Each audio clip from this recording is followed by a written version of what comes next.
안녕하세요. 교육건축 대표 김치입니다. 오랜만에 인사를 드립니다. 짧게,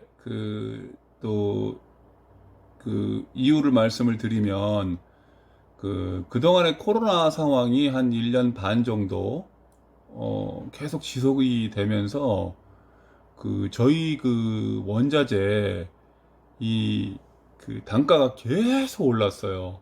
급기야 올 초에는 200%를 넘어서 300%까지 목자재, 구조재는 단가가 올랐어요. 그러다 보니까 음, 정말 동분서주 하면서 뛰어다니면서 그 이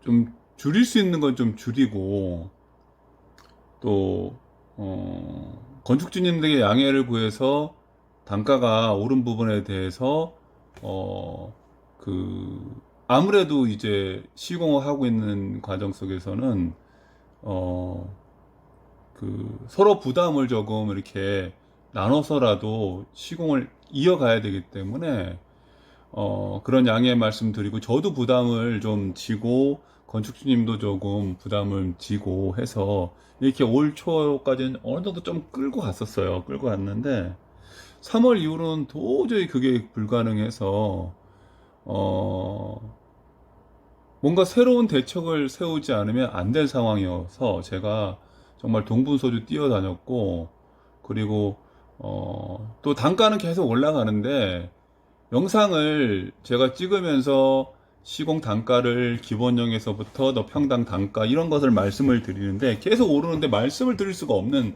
상황으로 갔어요. 거기다가 이제 자재값도 오르지만 자재가 없는 경우가 있었어요.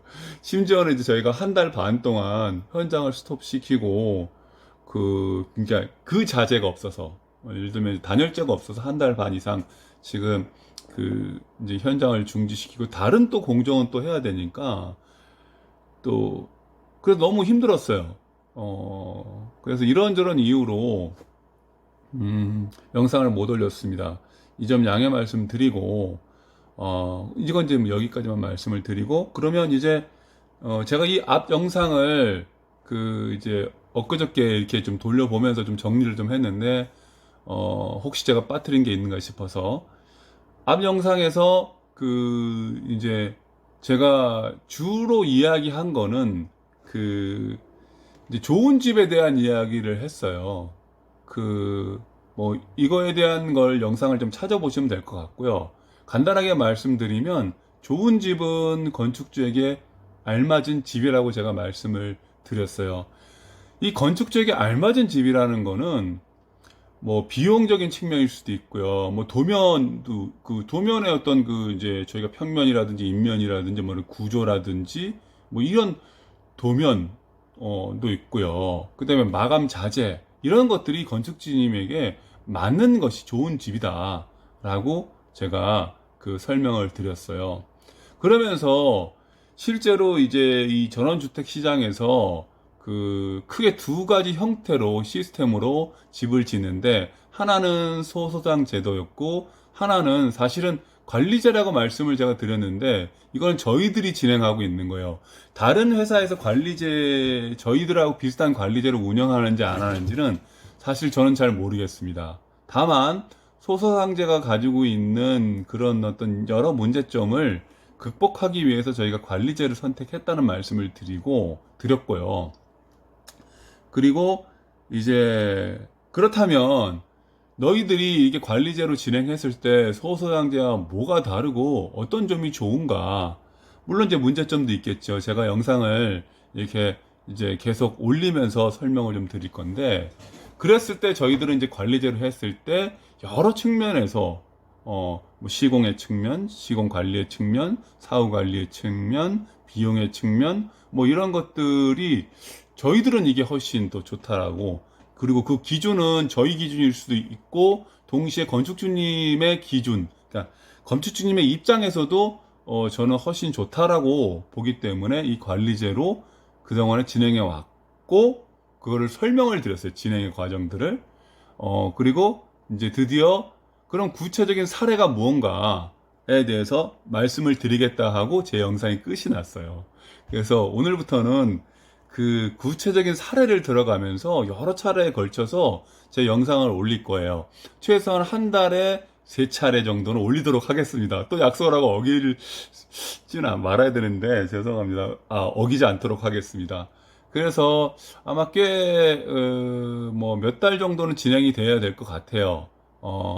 제가 교육원칙 관리제를 얘기하면서 지금 전원주택 시장에 대한 여러 문제점들도 제가 동시에 제도적인 문제점, 그다음에 그 시공상의 문제점, 관리의 문제점 이런 것들도 또 얘기를 할 거니까 그래서 꽤 오래 그 방송을 하게 되지 않을까 싶습니다. 자, 그러면 오늘 제가 이제 본격적으로 지금 이제 설명을 들어가기 전에 자료 화면을 보기 전에 교육건축의 전원주택 관리는 어떻게 되는가, 어떤 단계로 나누어지고 시행하고 있는 걸 개략적으로 설명을 드리고 나서 넘어가도록 하겠습니다. 교육건축은요, 일단은 그 주택 관리할 때 시공 관리하고 사후 관리로 나눕니다. 시공 관리는 다시 시공 전 관리와 시공 중 관리로 나눕니다.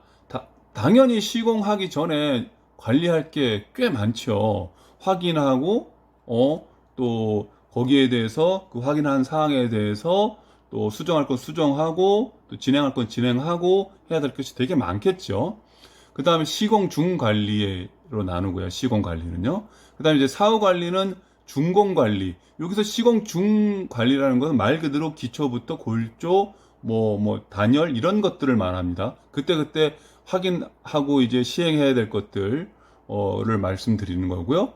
사후 관리에서 준공 관리라는 거는요, 시공이 이제 끝났어요. 그러면 요거는 법적인 것과 되게 많이 있는데, 예를 들면 단열재는 이제 단열재 등급이 있을 거지 않습니까? 그 등급에 따라서 시공을 했으면 거기에 대한 이제 납품을 받았으니까 납품, 시험 성적서, 이런 사진, 이런 것들을 이렇게 취합을 해서 이제 설계사무소에 넘기고 설계사무소는 그걸 다시 취합을 해서 여러 가지 취합을 해서 또 준공 허가를 받아야 되니까요. 여기에도 여러 가지 관리할 것이 되게 많습니다. 시공 관리하고 긴밀하게 관계되어 있지만 이렇게 나눠서 설명하는 게 맞을 것 같고요. 그래서 사후 관리는 저희 준공 관리, 그다음에 AS. 사실 AS를 풀면 사후 관리이긴 한데 좀 나눠야 돼서 제가 AS라고 표현했는데, 아무리 시공을 잘했다 할지라도 AS 해야 될 사항들이 발생을 합니다. 그래서 저희들은 저희 교육건축의 관리제를 그 관리 항목을 나누면 이렇게 시공 관리와 사후 관리로 나눈다는 말씀을 드리고, 오늘은 제가 시공 전 관리에서 시공 전 관리에 대해서 설명을 드릴 거고요.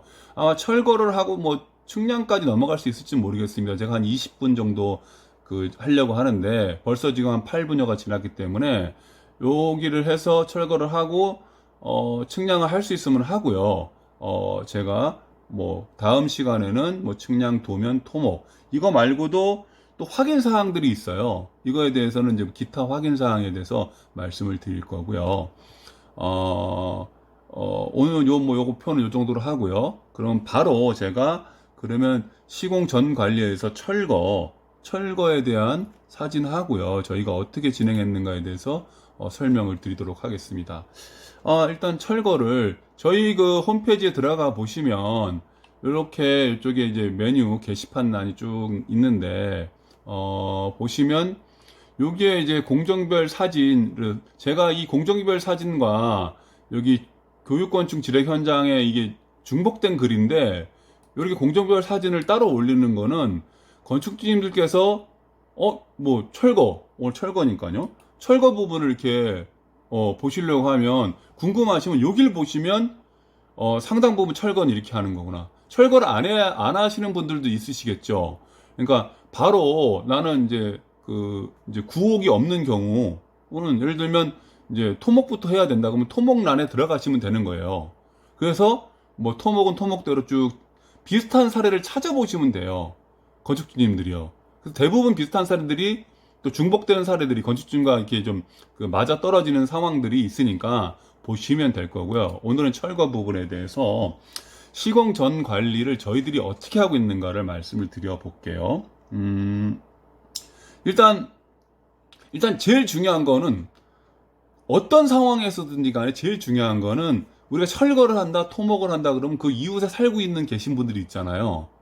거기 분들한테 기본적으로 그 양해를 구해야 될 부분이 상당히 많아요. 그래서 건축주님들이 첫 번째 해야 될 부분이 민원을 없앨 수 있는 것을 이제 좀 해주셔야 돼요. 음료수를 사다 주시든지, 뭐, 어쨌든 뭐, 주변의 이웃분들에게 양해를 구하든지 간에 하셔야 되고요. 철거를요, 한번 이제, 여기 이제, 그, 남의 벚걷기를 한번 봐볼게요. 제가 뭐, 철거 그 어려움에 대해서 이렇게 했는데, 건축주님들이 이제 집이 있어요. 집이 있는 거를, 구옥이 있는 걸 사셨어요. 그러면, 이제 저거 무너뜨리면 되겠지 하고 사람 불러서 무너뜨리면 안 됩니다. 철거를 할 때는 반드시 그 지자체에 철거 신고를 하셔야 돼요. 자, 교육건축은요, 철거 전문 업체는 아닙니다. 그래서 교육건축은 이런 소규모 주택을,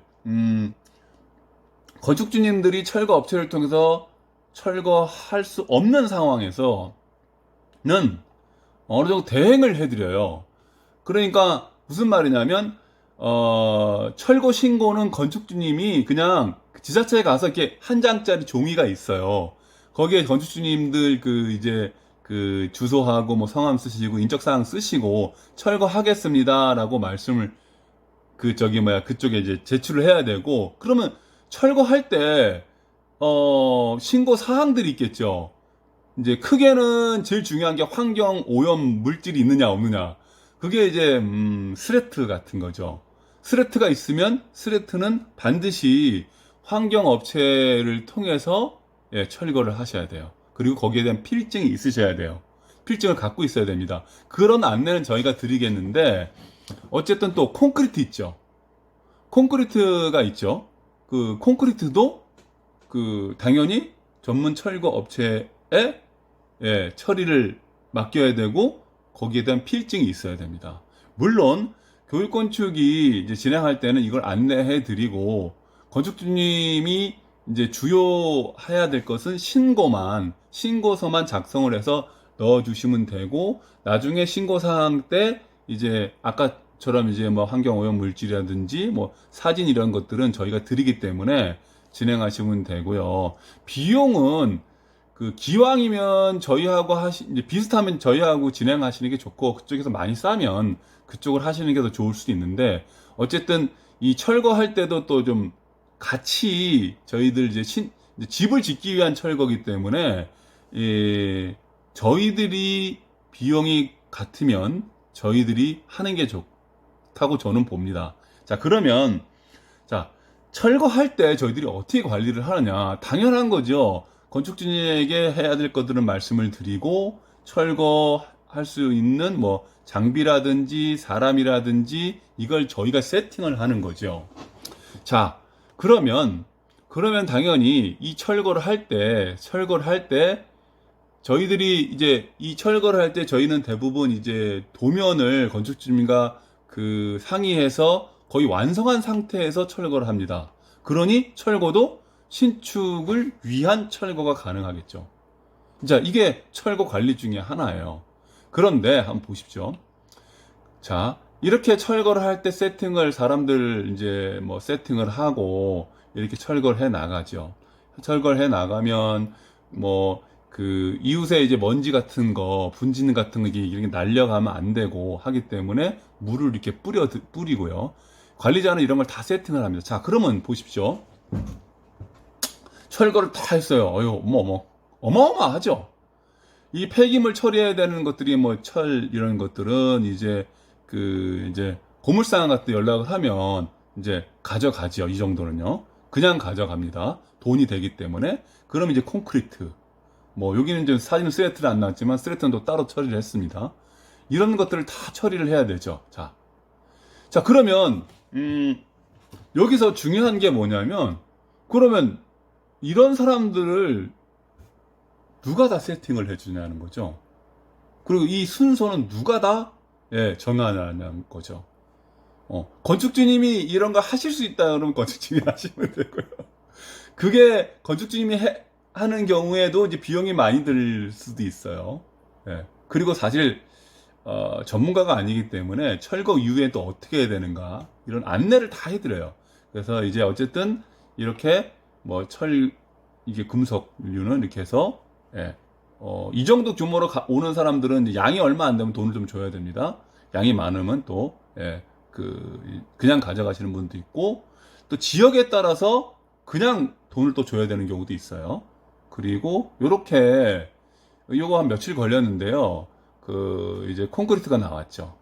이 콘크리트가 나온 것들을 또 이제 전문 폐기업체, 이거는 그 사람네들 보러 처음부터 다 맡기면요 돈이 좀 많이 들어가요. 그래서 이 차량을 불러서 그쪽으로 처리하라고 또 세팅을 또 해서 처리하게끔 하는 거고요. 자, 이게 진행 과정입니다. 거의 이제 마무리되어 가고, 이제 다음날에 이제 마무리 처리하는데, 문제는 이제 바닥이 이런 바닥이, 여기서 보면 여기 높고 저쪽은 좀 낮거든요. 이제 설계도를 그릴 때부터 이걸 고려했고, 철거를 할 때부터 저희들은 이거를 고려합니다. 그러니까 건축주님이 사실은 철거부터 해서 굉장히 힘들어요. 여기 건축주님 계신데, 사실은 이런 절차를 모르시고, 또 어떤 이제 상황들마다 대처하는 것을 모르시죠, 건축주님들은요.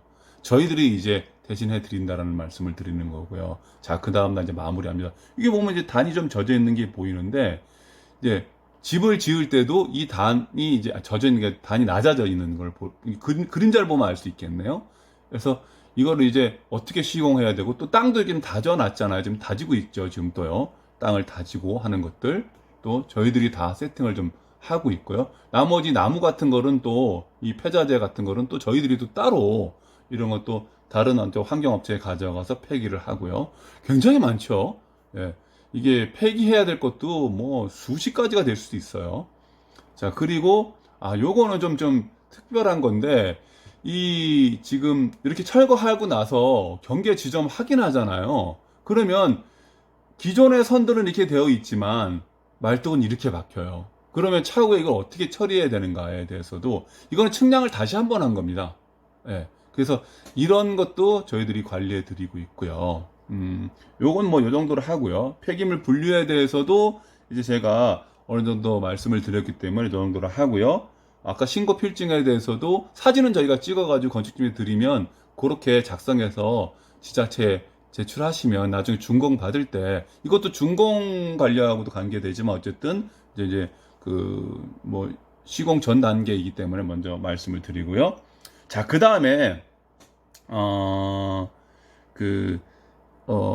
집터 고르기에 대한 거를 이제 건축주님들은 그냥 철거하고 나면 바로 집을 지을 수 있겠지라고 생각하시지만 사실은 전혀 그렇지 않습니다.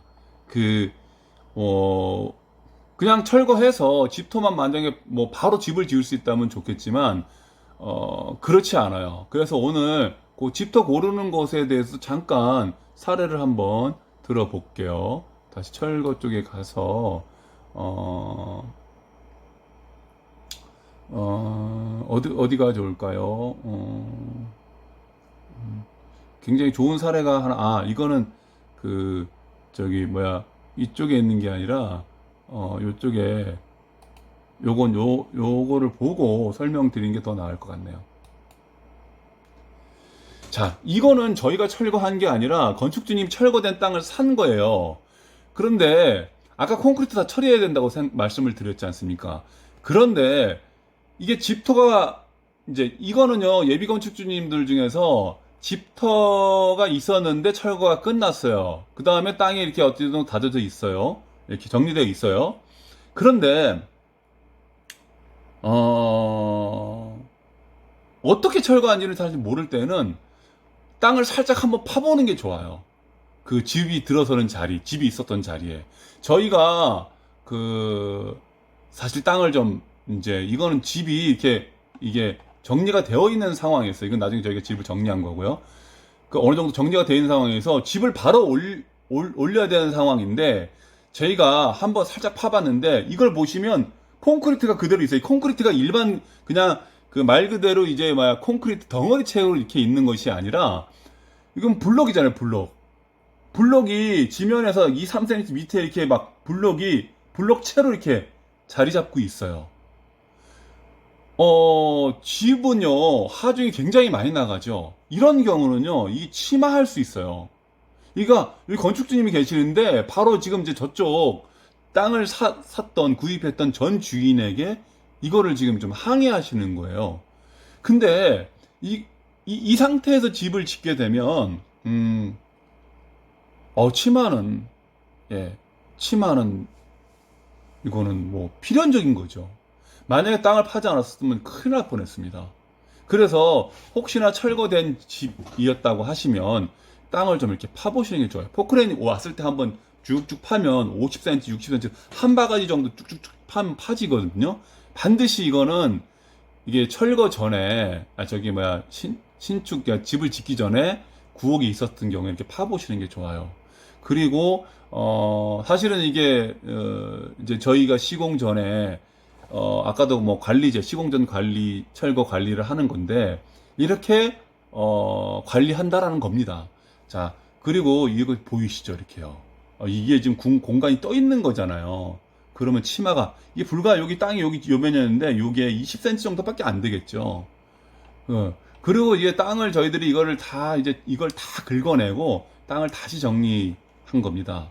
예, 돌 있는 것들 가지고 와서 정리를 싹 하고, 이렇게 다시 이제 기초를 이제 올리는 건데, 이 점을 꼭 좀 참고를 하시고요. 또,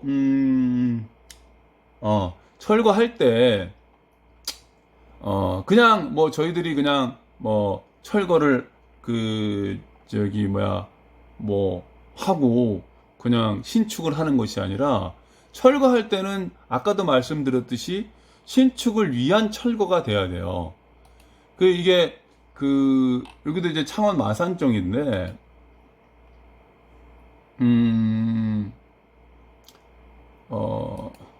여기 나와 있는지 모르겠네요.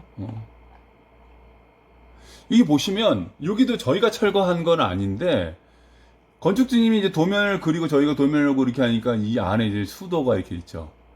그러니까, 물론 이제 순서는 좀 다를 수 있어요. 그러니까, 도면을 이제 그리고 철거를 할 수도 있는데, 도면을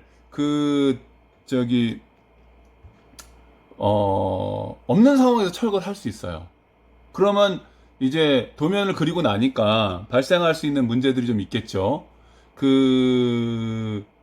도면을 그리고 배치를 해보니까 집이 이렇게 들어서는데 수도가 이렇게 있어요. 그러면 이걸 다시 좀 다 옮겨야 되겠죠. 수도 라인을요, 파서요. 이런 경우에는 비용이 좀 더 들어가죠. 그래서 기왕이면, 다시 한번 말씀을 드리지만, 철거를 위한 철거가 아니라 신축을 위한 철거를 할 것을 말씀을 드리고요. 이제 뭐 철거는 이 정도로 저희들이 관리하고 있다는 말씀을 드리면 될 것 같고, 다음은 이제 측량 부분인데요.